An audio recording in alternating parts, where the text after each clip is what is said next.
everybody, and welcome back to another episode of The Rundown with me, myself, Dan the Mexican. Here is me on the socials. You can get me on all those things there. Make sure to click the like button, click the subscribe button, and then click the little bell icon right next to the subscribe.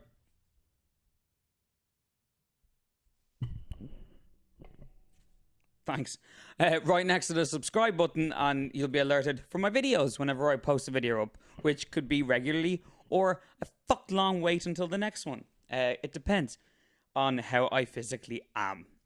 Anyway, there's a fight this weekend, which is awesome because it's a really big fight. It's a good fight, and it's my fucking birthday. Yay! I recently was listening to the MMA live chat with the names.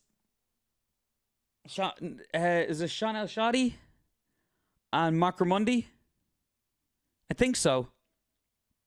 And it's Mark Ramundi's birthday, and he was saying he doesn't care about birthdays. He's like, oh, it doesn't matter. Me, I do. I don't care if I'm 10, or if I'm 31, or if I'm 43, or if I'm 92. I care about every birthday, because being alive can fucking suck sometimes, and it's fucking hard. Happy moments are usually these small little morsels we get after a stream of shit. So when we're there each year and feel like, hey, I don't actually hate everything, I'm still here and I still have people I care about. And, you know, to me personally, I should have died many times and I didn't. So I'm still here. So every year is like, hey, fucking win. Yeah, so the fact that that comes the same night as a really, really good card of a fight, that a main event that when I was making picks for this fight, one of the things I do for the bigger fights is I get the picks from other MMA athletes, other UFC fighters, and then I look at the Vegas odds and I read a few articles. I've already have who I think should win or will win in my head, and then I go back and forth and look at all these things to see, is there any truth to what I'm saying and who's saying what's the lay of the land. And for this one in particular, I really like the fights where you don't know, because it's the unpredictability that is the essence of why this sport is fucking amazing. One of the essences, one of the reasons why it's so fucking awesome. But there's also that thing that when you're trying to get a conclusion or an actual mathematical representation of some kind of result, or at least an accurately ventured guess, those kind of fights make it really fucking difficult, because I had a leaning towards one person, but once again, I had to look at all these things. So it was like, my reason for leaning to this one person could be completely unwarranted and like not concurrent with any real fact. And I might just be making things up in my head for how I think they fight or whatever. So when I went to get the opinions and make my pick, like I already made my pick, but to make it for this, to have a proper mental reasoning as to why. All of the people that I looked at a lot. Different people, it's 50-50 across the board. And a lot of people did the shitty thing where they're asked their pick and they just say why they think each person could win. And then they say it's going to be a great fight. And that's it. They don't actually pick anyone. The Vegas odds even, Woodley is -112 and Till is -108. Like, they couldn't be fucking closer. Even Mike Perry was like, it's 51%, 49%, you know what I mean, when you're going to break it down. And yeah, it made this thing real difficult. But at the end of the day, I stuck with my original pick. Because I felt justified by hearing that the people that did pick my pick, I wasn't able to enforce it by the fact that, oh, loads of people picked the one I picked, then I clearly picked the favorite. Cool, I'll go with that. That's safe. It was more that as I said, it was 50-50 spread across the board, regardless of what way you look at it. But the reasons why they picked Woodley pretty much echoed in my mind what I thought were the reasons why I already said the pick name. Bollocks. Well, cat's out of the bag. I picked Woodley, and I'm just going to shut up, and we're going to go into it. Because I'm an idiot. And I made a massive mistake. So, yeah, this card is fucking great. Starts off with... It's not... There are no names. I don't know their names. But really well. But I know their faces, and I know I've seen them fight before. It comes later on in the end of the prelims, the early prelims, you have a bit more faces that you recognize, which I like. Then you get into the prelims, and you got, okay, well, I know each one of these type of people and where they're coming, where they're going, and they're all like up and down in going in the ranks at the moment, going through the motions. So these could all be very compelling fights. And then the main card is, all right, we start off the main card. We have a fight that's just going to be bloody and violent. Then we have a fight that's going to be a fucking 3-round war. Then we have a fight that's going to be a flash fucking destruction of whatever the fucking person chooses. Then we have another fight that's going to be an absolute fucking destruction of whatever way the person chooses. And then we have the main event, the nail-biting main event. I like that. I love that. It's very nice. Oh, I have to do one thing. It's very nice and it's well set up, which I like. I think the pay-per-view should be stacked. Always. And the Fox nights can be whatever.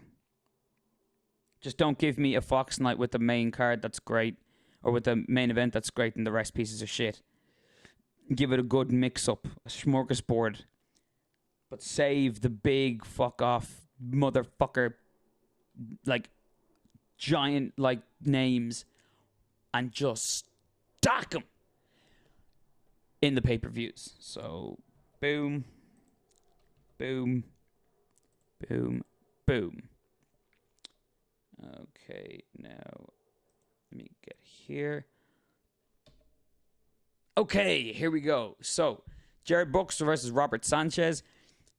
Didn't have much of a reason to pick either or. They're very new. They both have a record enough where it's like, they both have won and lost sort of thing. It says 8-13, 8-1 and 13-2, but neither of them have that many fights in the UFC, so I don't know where they're counting the other ones from. I personally picked the Monkey God, even though I think he actually lost his two losses are in the UFC, and my thought is you better win. So he must be extra hungry, and the other dude doesn't have the best record to be like, oh, he's going to destroy him. And also, if I'm totally honest, I saw the name the Monkey God, and I was like, all right, I'm going with that guy. Jeff Hands of Steel Neal versus Frank Camacho. Why did I pick this guy again? Oh, crap. I had a legitimate reason why I picked this guy. Is he the dude who... No. Yes. No. Sorry, that's Charles Bird. Wait, which one of them is the Dana White looking for a fight guy? Feck. Oh, they're both Dana White looking for a fight guy, guys. But is this the guy whose fucking knockout I saw? Yes. Okay, yes. That's why I picked him. He's got a win over Chase Walden, Brian Camozzi, first round knockout and a submission. And he also won his fight in Dana White looking for a fight by completely controlling the dude who was trying to take him down, really trying hard to take him down. He eventually kind of took him to the floor a bit, but he was constantly trying to get up. Your man kind of had his ankles lifted, so it made him hard, but eventually he got the whizzer, pummeled through, and got out. and then bet the crap out of his face and had him on the ground and hammer fists. And we man said a turtle up ref was like, move, you got to move around, No, that's it, done. So, I picked that guy.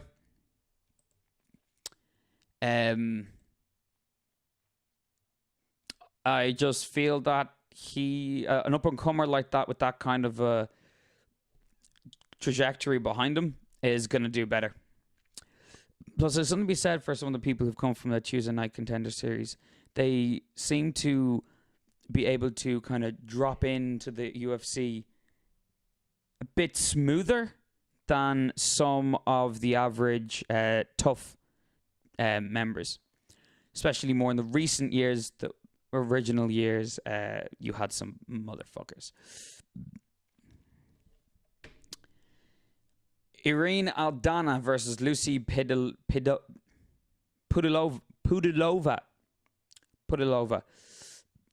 I have Irene Aldana because she's Mexican. That's not the 100% main reason, but if I'm going to be honest, it's a pretty high up on the list reason. I like the Mexican fighters. I like the Mexican female fighters. She did lose her first 2 fights, but then she got a win via unanimous decision. It was 70-46 overall, which says a shitload. Especially considering she lost her fight by unanimous decision 105-84. I'm getting the feeling that this is what we're seeing as someone who came in, kind of was trying to find her footing, then found her footing, and bit by bit is going to move her way up. She's also quite well-rounded. She has her well-rounded in regards to, like, from what you can see, 95% total takedowns avoided. And she's able to take people down with a 67% accuracy and out of 2 takedowns. Her striking, she's mainly a striker, but the point is she's not averse to the ground either. And for them, also even furthermore, she clearly has the capability to stuff them takedowns that Lucy Pudilova might put down on her. She has no grappling accolade or things on the she submissions, sweeps. Okay, she does. That's weird. Grappling totals by type. It says no total takedowns, but 2 submissions and a sweep. 77% of total takedowns avoided. These are really squirrely as to like why you picked them. You got to go into the nitty gritty and find as much as you can from the little bit of information you have. But yeah, I just think that for the most part, even though they're both matched up decently, acceptably, I think that the overall, I don't know. I could be talking out of my arse, to be honest. I might be making all this shit up in my head and just trying to justify any other reason, but because she's Mexican, I just can't help but feel that if it goes properly to the ground, Ariana Aldana will happily submit her, no problem, and Lucy might have a bit of a difficulty in getting a submission. She might be a bit more lost on the ground than Irene Irena is. So that's why I picked Irena Aldana. No. What am I doing? Sorry, that was fucking boring. Right, so this. Look, I don't really remember Alex White a lot. I remember him enough to go, oh, I know who that guy is. This is going to be Jim Miller's 30th UFC fight. It might be his 30th professional. No, it's not. It's definitely not. I think it's his 30th UFC fight, which is fucking ridiculous. Yeah, look at his record. He's way more than 30. But it's his 30th UFC fight. Man, Jim Miller was such, and I listened to what I said there, was such a bad motherfucker. A serious problem for anybody. A test, not for an up-and-comer, but a person who's up and came, started to get bigger names, has started to really show his name up, and is like, the next fight or two, I'm getting a title shot. They'll give him a like Jim Miller, and he'll fucking let you know very quickly if you belong in that category or not. There's just chin, man. It doesn't matter how much overall experience you've gotten when your body gets to a certain stage that you get tapped and you're fucked. This guy is younger, he's quicker, he's not tested either. He's been in there enough. It's not just some random dude. I don't know how he's going to win, when he's going to do it, but I wouldn't be surprised if it's like a knockout in maybe the first, if not the second round. I would love for Jim Miller to get the victory on his 30th fight and go, brilliant, I'm going to retire a champion. But I don't think that's the kind of person that Jim Miller is. He's too much of just a born-bred fighter. And he might need to just be fighting until he physically can't get up to train anymore. That might be the kind of person that he is when it really comes down to it. But doesn't matter, because for the reality of what it is, I find it very hard for him to get a win when your body has just got that much wear and tear on it, especially against a guy who's very young and virtually unblemished and making a fucking his way through. You know what I mean? So yeah, I'm gonna say second round knockout, if not the first, but I'm gonna give credit and say second round knockout. Now this one,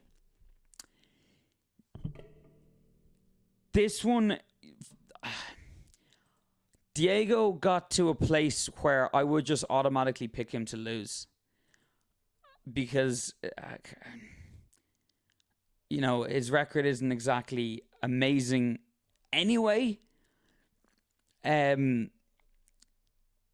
He can't help but fall, and it doesn't matter how far the league or the division or whatever it is has evolved.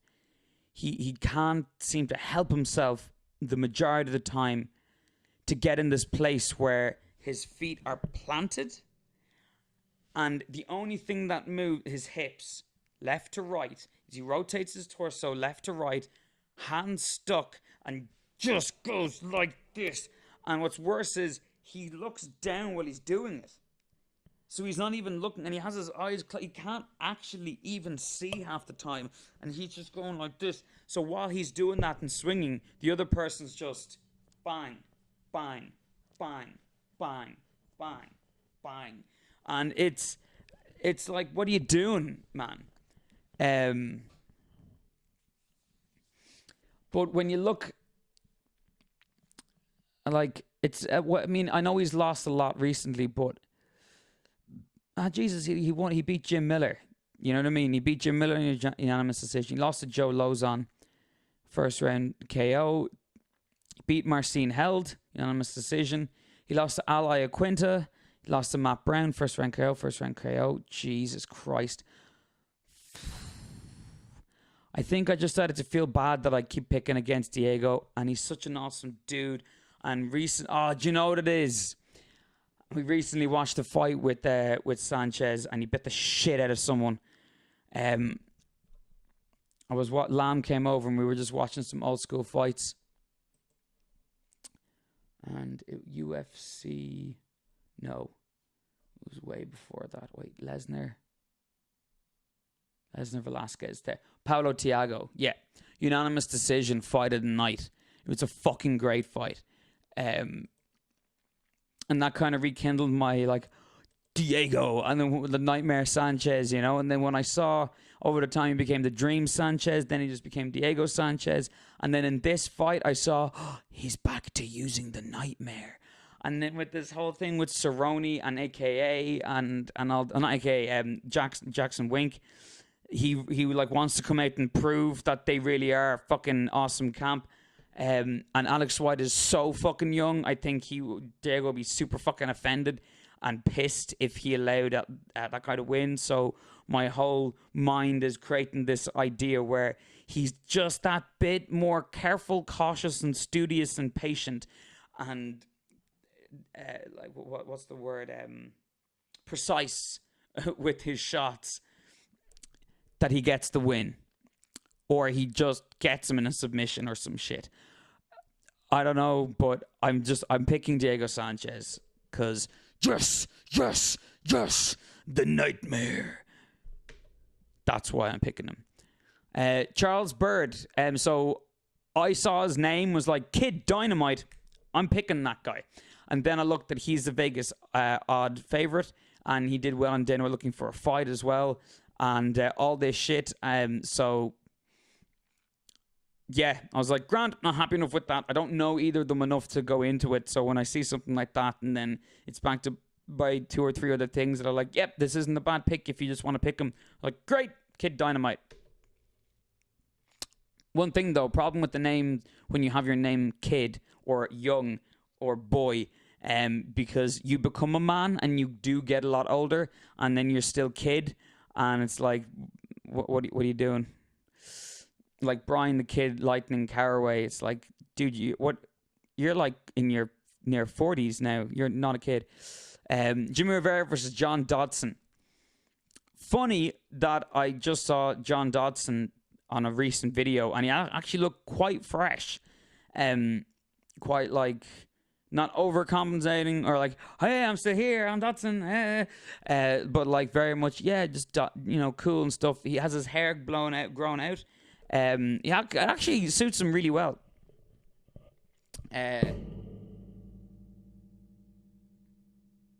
Okay. Here's the thing, though. Of late, John Dodson, even when he's got one of his last 2 wins, I've been very... if it went... It's not that I don't think he won. It's just, if it went to the other person, I would also be... And I know Jim Rivera has lost a fight recently, whatever, but Jim Rivera is on his way in. And I very much feel that John Dodson is on his way out. It's in a different weight class as well. He might be more comfortable there, but so is everyone else. And he's coming up to that weight class. Most people are coming down into that weight class. He's extremely quick, which is so in his favor in being able to move away even when he takes a shot, that he doesn't take the full power of the people who are cutting down to that weight class from a lot higher up. Not that Dodson doesn't cut either, but it's closer to his weight. Rivera, just looking at him, he cuts a lot.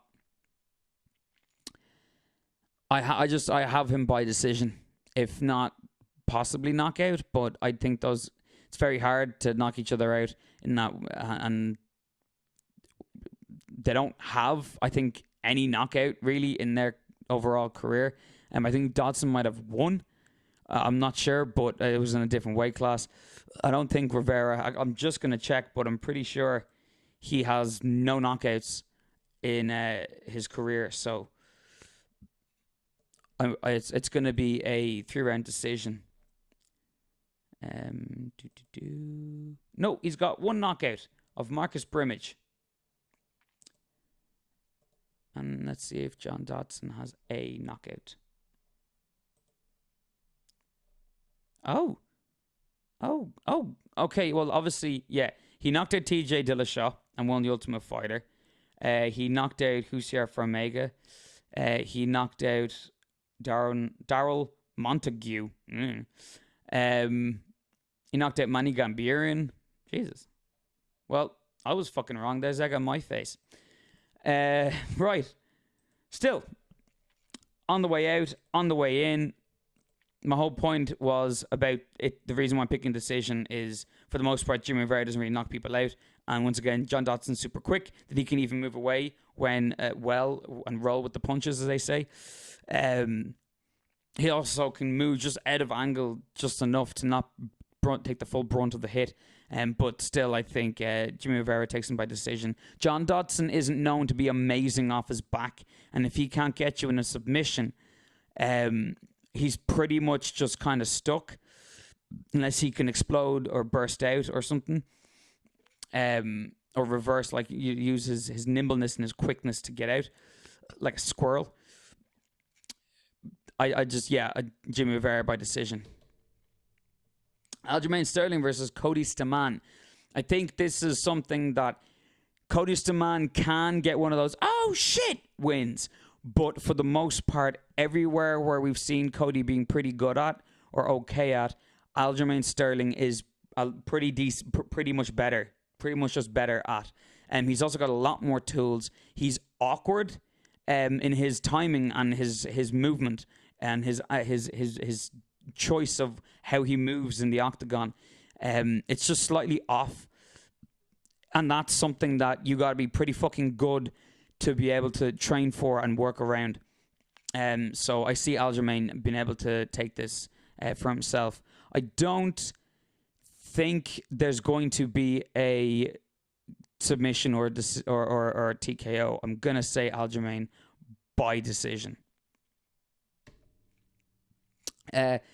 Even though I was wrong about Carla Esparza the last time, and I think, was it Carla Esparza? Yeah, she won her last fight. She won against Cynthia Calvillo. That's where I was wrong with. She lost against Claudia Gadelha by split decision, which I was right about. But I was super surprised at how much better she was than I thought she'd be. However, Tatiana Suarez is a totally different beast. She's an entirely different animal. Tatiana Suarez, give it time, she's very more than likely going to be a champion at that division. And if I am correct, because I get mixed up sometimes between her and Casey.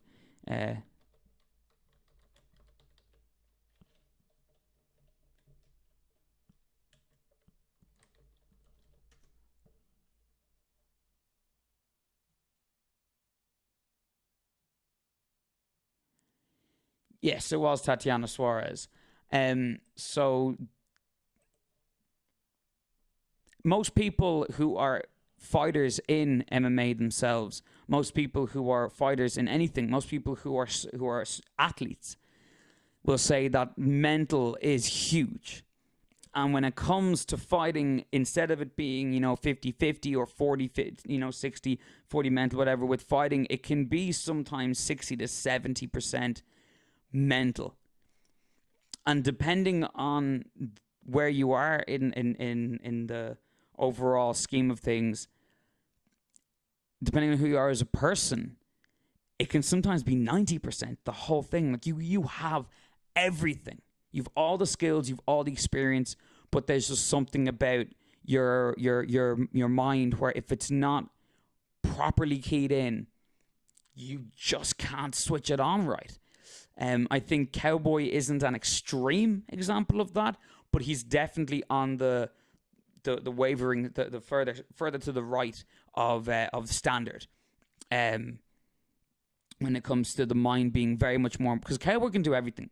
He's been able to do everything for a long time, and he's been able to do it in a lot of different ways. And sometimes recently when we've gone, oh, Cowboy's improving, he's still improving.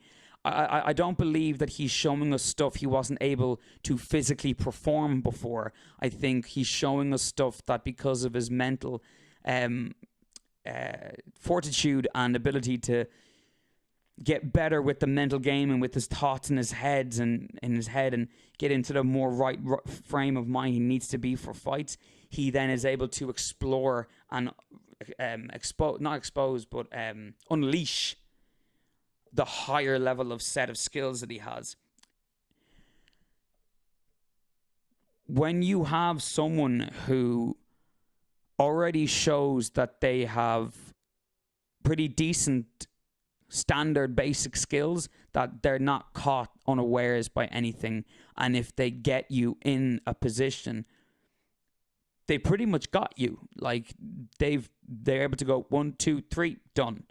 And you got to be super veteran to be able to go, oh, well 90% of the people, when you're at 3, the other person's done. You can be at 5 and then I can still get out of it. When you have that, and then you have coupled with someone who just their power, just their overall strength, body type, and power is a weapon in itself. You get those people who we see come up the ranks and start smashing through folks. And it's when the bright lights and the bigger fight and the big name and the big interviews and everything in the press conferences, when that hits, that's when we start to see, oh, they mightn't have the mind for it. And we really can't get a grasp of their overall mindset until they get to that kind of level. Unless there's somebody who has had such a arsefuck of a life or a spanner, or even more so, a fine life, and then a fucking spanner just jammed right in. So the whole machine goes and just busts, and that's it. To rebuild harder, better, faster, stronger, and come back at life with a kick to the fucking face. That's someone you don't have to see them later on the line be tested by the bigger moments to see if they have the mentality. So that's a serious fucking asset that if you have that alone, all the other stuff you will naturally get over time. The mental thing is sometimes something you can never crack.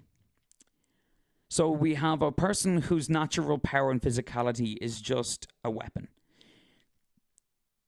Then we have someone whose overall understanding of the game and the sport gives them a well-roundedness that they're not caught unawares. They're constantly learning and growing, and they're always going to look for a way to overcome when they're in a bad situation, by technique and by just understanding the fundamentals of what they're learning. People who get the game like that, that's a weapon in itself. So I'm doing finger counting here. That's a weapon in itself. And then you have a mental fortitude and attitude that keeps you humble and literally afraid of absolutely nothing, to stare death in the face and beat the shit out of it, and then have death going, oh Jesus, please, I'm so sorry. Those are 3 individual keys that, like, powers that a fighter can have. One of them, just one, and they're shoe-in for a pretty fucking good run. Whether they get a title shot or not is a different story, but you have someone in Tatiana Suarez who, she has all 3. She has all 3. She's physically empowering as fuck and just has an ability to absolutely manhandle people just with her overall build and physicality. She has the well-roundedness that on the ground, she can grab you and rip you in a submission. That's with the basic bare bones and bread and butter of how the move is done. With that together means that with you add that power is like, you're really, really good at submissions. And if a normal person without that extra power catches you with that, you can get out of it. But someone that's strong might be able to go 1, 2, 3 and shove that submission in. You have a striker who she mightn't be as good at striking as her opponent, but when she connects, it fucking matters a shitload more. And she has the fundamental ability of like knowledge and experience and practicality to not just swing. You know what I mean? So whenever she does throw a shot with power, it's with an intelligent awareness of, I'm pretty sure this can connect, rather than I'm hoping, you know? Or this is how we run it in the gym. Then you have, as I said, the mental fortitude where you're like, oh, they're pretty decent, they're a good fighter, but they're being put in a place where they're just, their mental game is being shot down, and you can see them almost give up in the fight. It's not there. It's not there. She had thyroid cancer and she kicked the shit out of it. She's a cancer survivor. Like, that's mental fortitude. You don't want to have gone through something like that, not willingly, in order to gain the fortitude that's given to you when you come out the other side. But she has it nonetheless. She has that mental fortitude.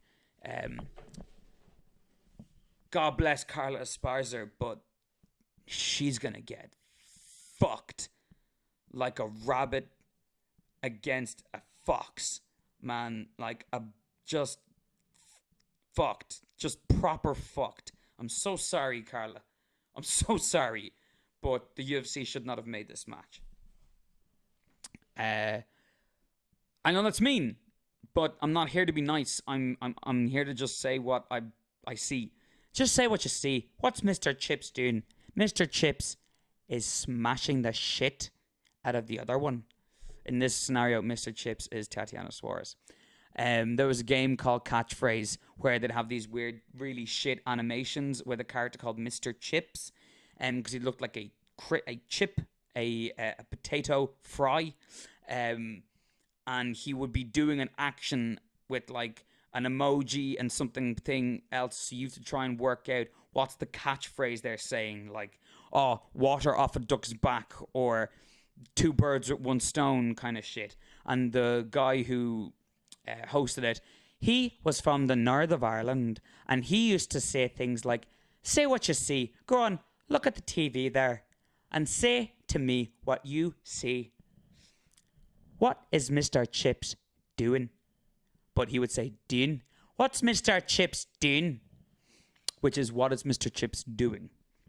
It's, what is it, is smashing her face in? I'm sorry, but she's gonna get her face smashed in. I'm gonna say she could. Okay, at some point it's gonna be on the floor, and Tatiana Suarez is either gonna win just by hellaciously beating the fuck out of her face with horrific elbows, or she's gonna submit her, depending on how Esparza defends. That's all. That it just depends on how Esparza chooses to defend it and move around and avoid. And that'll depend on whether Tatiana's going to keep just hitting her or whether she goes for a submission. But either way, I say it happens in the first round. Boom. Okay, Nico Price versus Abdul Razak Al Hassan. Al Hassan is a minus favorite in this.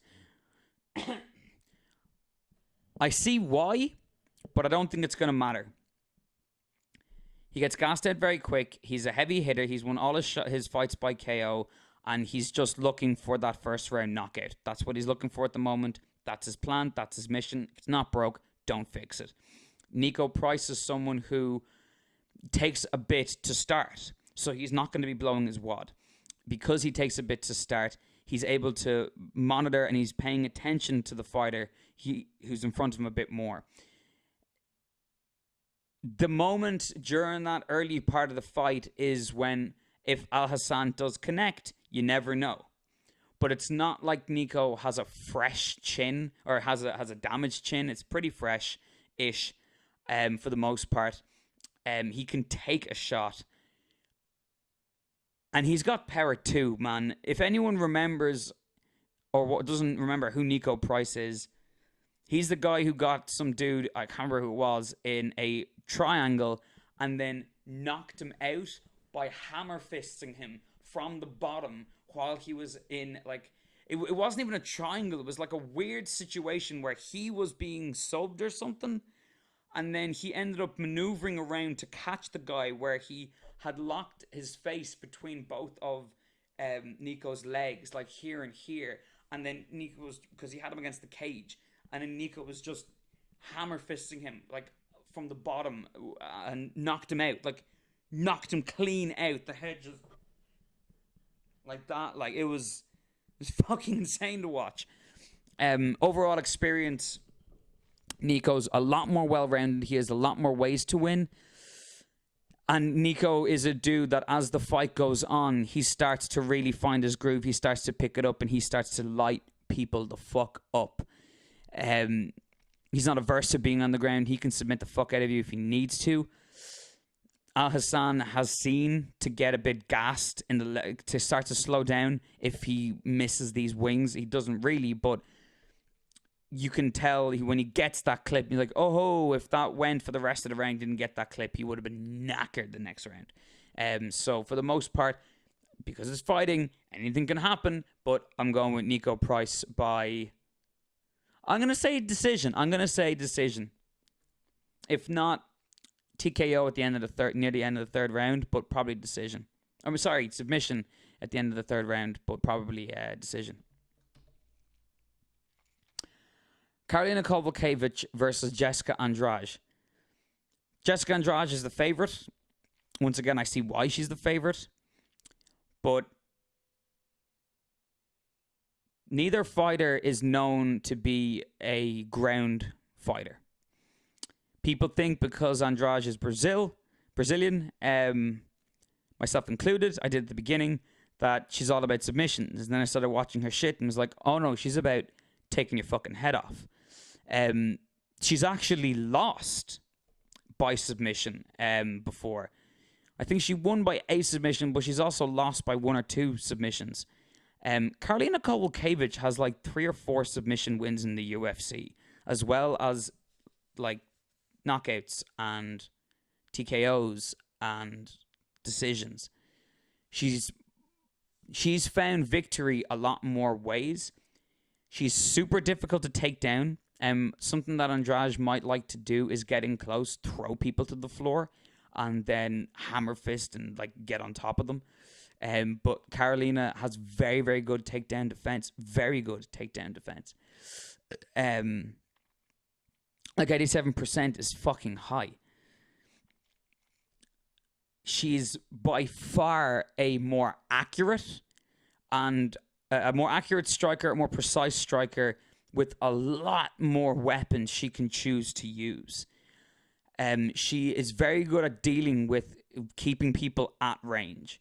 Andrade is kind of pointless when she's out range. She's not a very good range fighter. She kind of has to get in close, overwhelm you.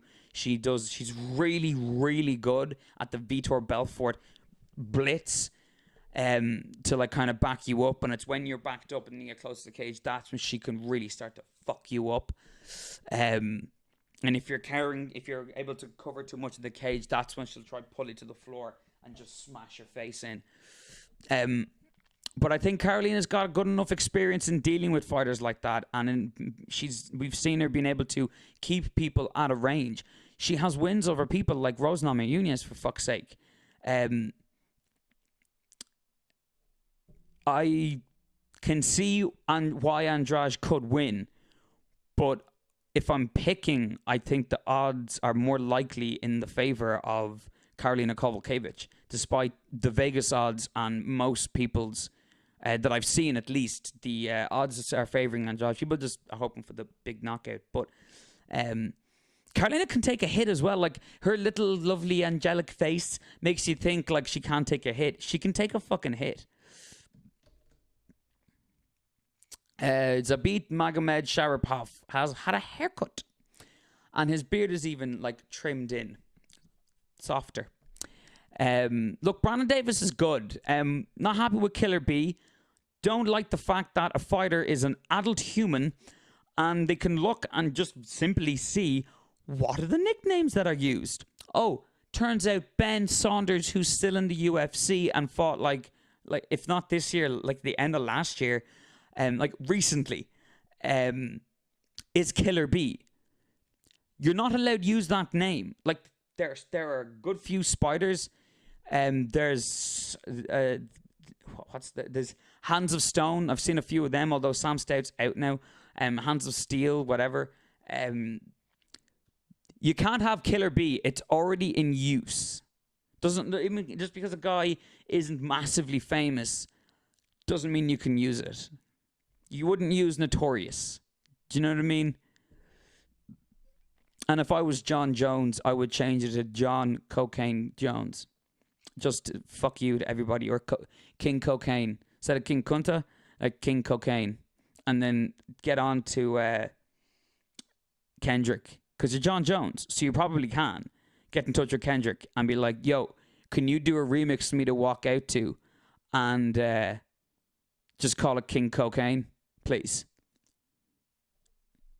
And like just change the words around a bit so it's like, I'm a fucking badass fighter, maybe the best ever to enter the octagon, and I do loads of cocaine. It's fun. Yeah, but like you can't use a name if it's already in use. But that aside, I really, really, really, really hope that secretly they're giving Brandon Davis a shitload of money.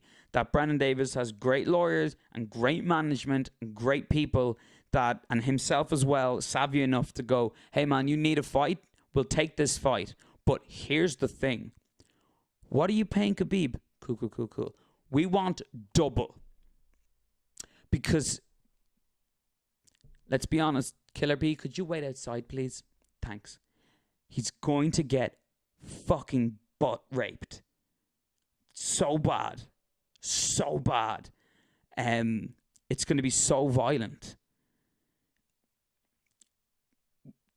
We want a fucking lot of money. Like, we want to be able to give him a shitload of money. We want that when he's broken, beaten, and torn up and bloody, that we can go, hey, dude, it's okay. Look. Ching! And then instead of the bloodshot eyes, all we see is dollar signs in his eyes and a smile through the bashed lips. I really hope that's the case. Yair pulled out of the fight. I'm glad he pulled out of the fight again. I'm glad he had an injury again. Or he didn't have an injury the first time, but I'm glad he pulled out from an injury. I'm glad the UFC didn't fucking fire him this time either, or cut him straight away. That's not a fair fight. I don't care if people are willing to like, I can't wait to that fight. I can wait a long time. Zabit is very, very, very far ahead of skill and experience and ability to do what he wants in the octagon compared to Yair. It's not a fair matchup.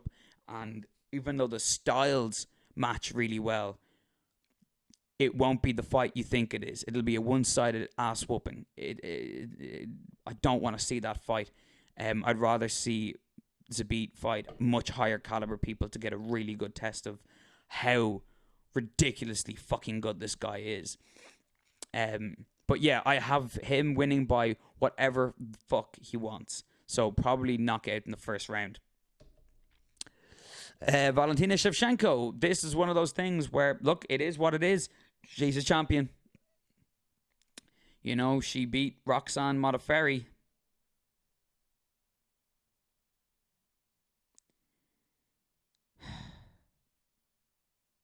So that says something. She is the champion. Shevchenko only bet the fuck out of Holly Holm. Sorry, I'm just because you can't see my hat.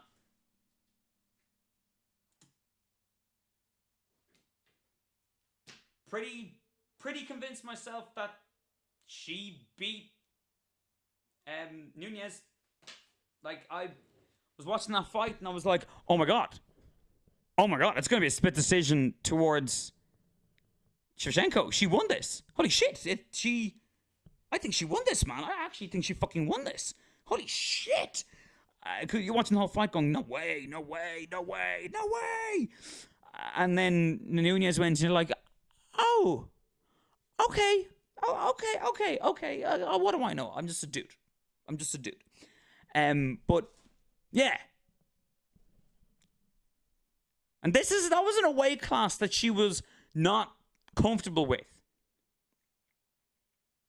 Like, this isn't like she went up. This isn't like she bet a few people really well, but then she went against the real legit people and she started to get fucked up. And she's like, look, this weight, this is everything. But skill aside, they're already bigger, more powerful, everything to me. No. She fucking beat Holly Holm well. And for the most part, sort of half beat, or at least went 5 full fucking rounds with Amanda Nunez, who I don't know why people still don't get is one of the baddest motherfucking female fighters ever. The fight between her and Cyborg is going to be unreal. I think Nunez is the only one who can beat Cyborg, but I still think her percentage chance is low enough. But that aside, Cyborg aside, Nunez is the baddest female fighter ever. Not including Cyborg. And Shevchenko went toe to toe with her, and like it's.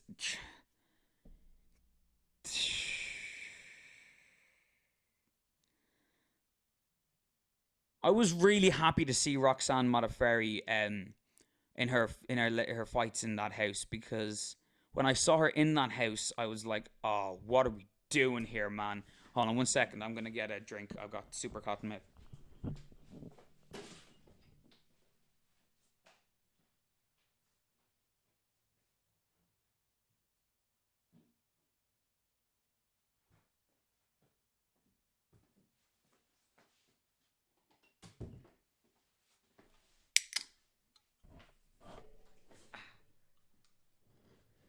Some delicious bed roll.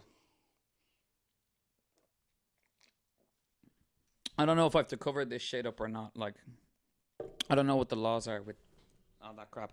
I'm not sponsored by them or anything, so. Yeah.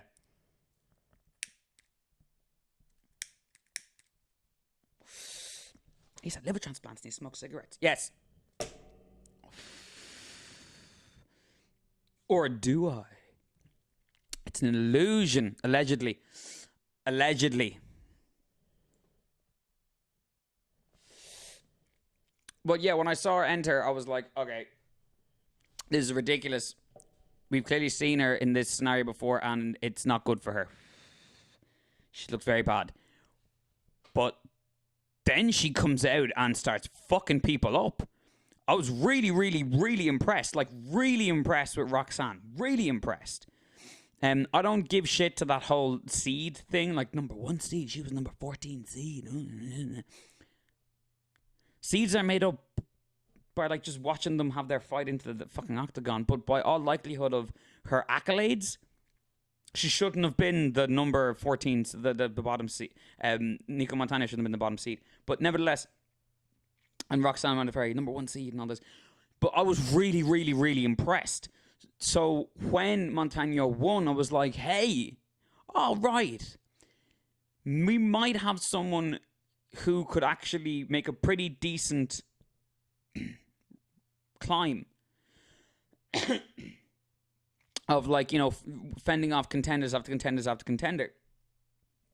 Especially in a new weight class with these girls, because they're going to be a part of the weight class. The Ultimate Fighter people, that's what they do, you know. Even though you don't win the Ultimate Fighter and the champion, most of the people there, as long as they did decently well, they get put into the UFC too. But having her fight Shevchenko is way, way worse. It's a different level of when people finished the Ultimate Fighter flyweights and then you're like, oh, and you get to fight. Congratulations, you won a fight with Demetrius Johnson. And you're like, you know, they're sitting there going, yeah, I believe I can do this. You're watching going, no, you can't. No, you can't. It took a former Olympian gold medalist the second time round to win by decision. Like a split decision at that. And you think you're going to come straight from the Ultimate Fighter and beat Dodson? Or beat Johnson? Are you what? You're nuts. You're nuts and you need help. You need to go see somebody. Your delusions of grandeur are going to get you hurt. But keep doing that. Johnson isn't a heavy hitter. I know you only knocked out Joseph Benavidez. Look, these aren't heavy hitters. The flyweights are not heavy hitters. They're not necessarily powerful. And Johnson himself, he's not a I'm gonna knock you out fighter. Shevchenko is at a weight class where it's just that bit of extra weight where you can knock people out. Shevchenko's also a type of fighter that has honed her skills. So even though she's able to have these array of skills that some people who fight of that style, they're touch-up hits. They're meant to hit, hurt, knock, move, score points, and get you and take you off your timing. Fuck. But every one out of the 5 or 6 is power behind it. Shevchenko tends to put a lot of bully into 90% of all the shots in her combinations. And putting that extra oomph doesn't seem to slow her down or wear on her later. It's just how she's learned and grown to fight. What she can put on Montano is a totally different level of power, ferocity, and damage. Direct damage. Shevchenko will win by knockout in the first round. I don't know if it'll be a knockout or a TKO. More than likely a TKO rather than a straight blitz knockout. But yeah, first round.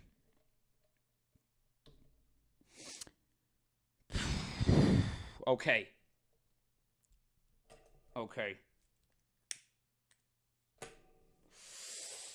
So,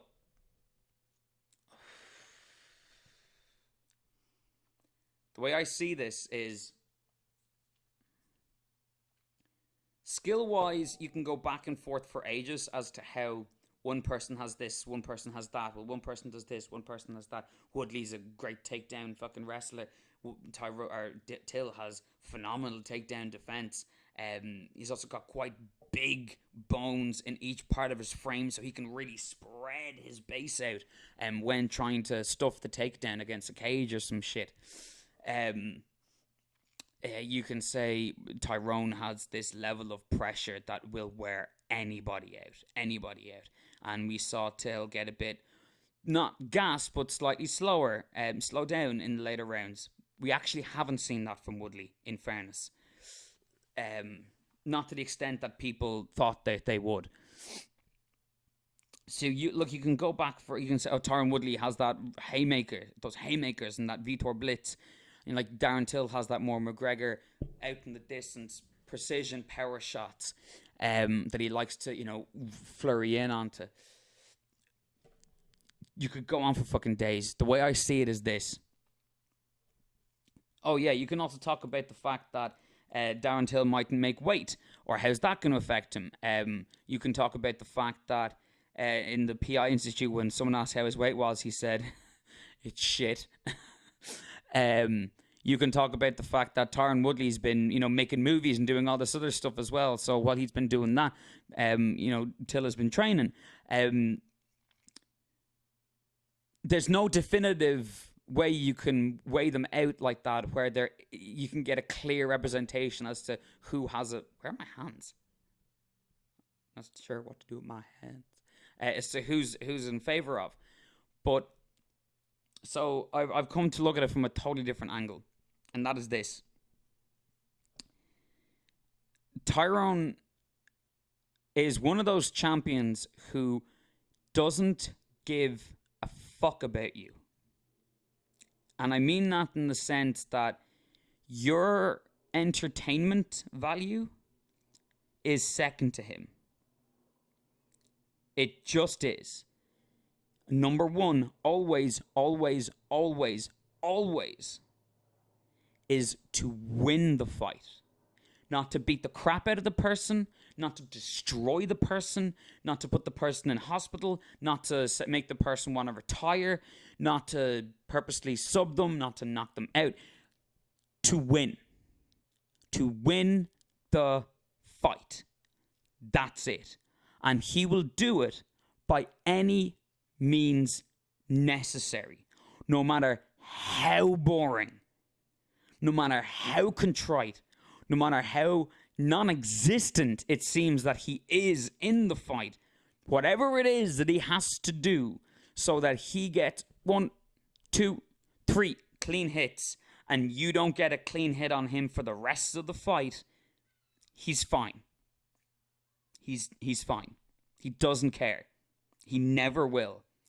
And it's why people kept always picking against him, because they were annoyed that he's not entertaining. And people seem to translate that as, if you're not entertaining, then it's because there's a certain part of your ability that isn't there. You're not confident enough or able to go to that next level where it's fucking people up and entertaining.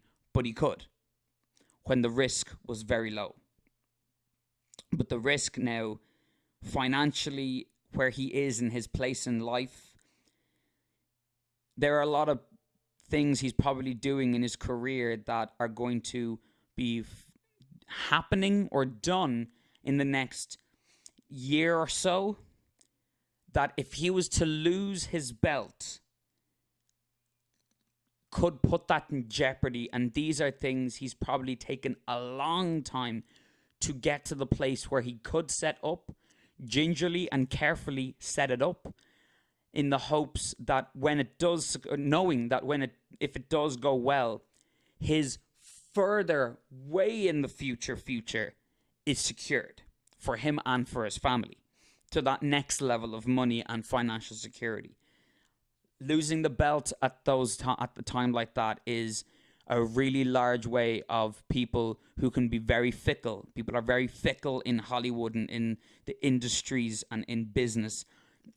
Very fickle. If you lose your belt, they're like, oh, whoa, we were doing this deal because you were the champion. We were going to have this, we were going to market that as a champion of the UFC. You've lost your belt.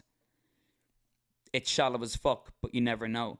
And this is one of the many things, but I'm using it as an incentive of, that's how he sees this fight. He doesn't see it, regardless of what he'll say in a promo, he doesn't see it as, I'm going to fuck you up. It's, I'm going to win. If Tyron Woodley found out, and by the way, he doesn't just, I'm going to win, and just have that mindset. He studies and he meticulously pulls at the right threads and gets the knowledge and asks the right questions. If you watch the countdown, you'll see that of already multiple defended champ is being coached, just striking against an opponent of a similar size, kind of way of like frame-ish, although Garantueed has a bigger frame, of Wonderboy, someone who's fought before. Even the way Maya fights differently, Maya has a similar build, longish than Woodley does. Woodley's always a smaller fighter looking up at people most of the time. Look in that picture how they grew his size up and put Garantueed's size down. But you see him there with his coach, and his coach is basically talking to him about stuff, and he's like, yes, sir. Mm-hmm. Yes, sir. Yes, sir. And he's sweating. Just sweating. And Gumshield in, just listening to his hand. Yes, sir. Yes, sir. That level of like being able to go, hey, I'm the champ. I know nothing. I need to learn everything I can in order to take this challenge and lock it down. No matter what happens in the challenge, I have the answers. I have the keys for all of these things that can happen. If Woodley was fighting someone and he found out, look, they're unbeatable, except we found out that for some reason they get a PTSD kind of out of like they're not in focus anymore. They're kind of not shell shocked, but like kind of like overwhelmed, kind of, oh God, feeling. When somebody plays a pan flute, and particularly plays the tune, The Ants Come Marching In. Woodley will spend his training camp with a fucking pan flute learning that song. And when the fight begins, he'll have his gloves and then he'll take out a pan flute and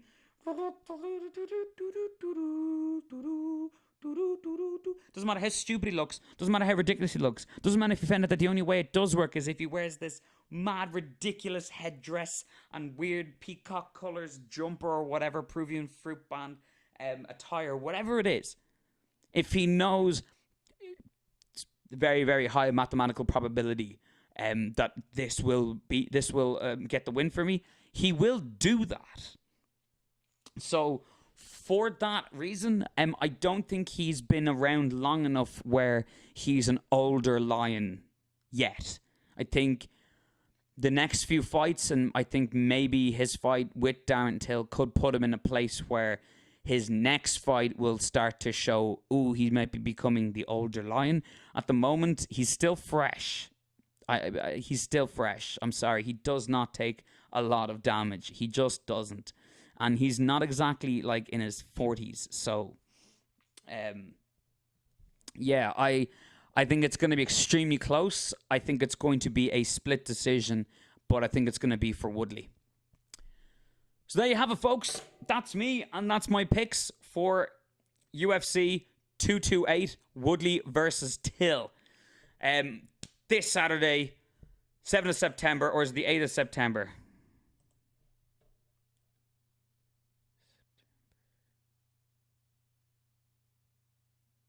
Wait.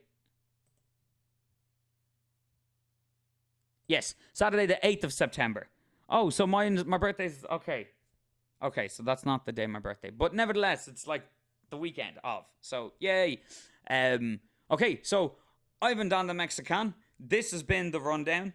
There's me on the socials again. You can hit me up and get me on all those things. Send me messages, tweet me, tell me if I'm great, tell me if I'm shit, whatever. Instagram, all that stuff. Follow. Don't forget to click the like button, click the subscribe button, and the little bell icon to notify you when I make a new video.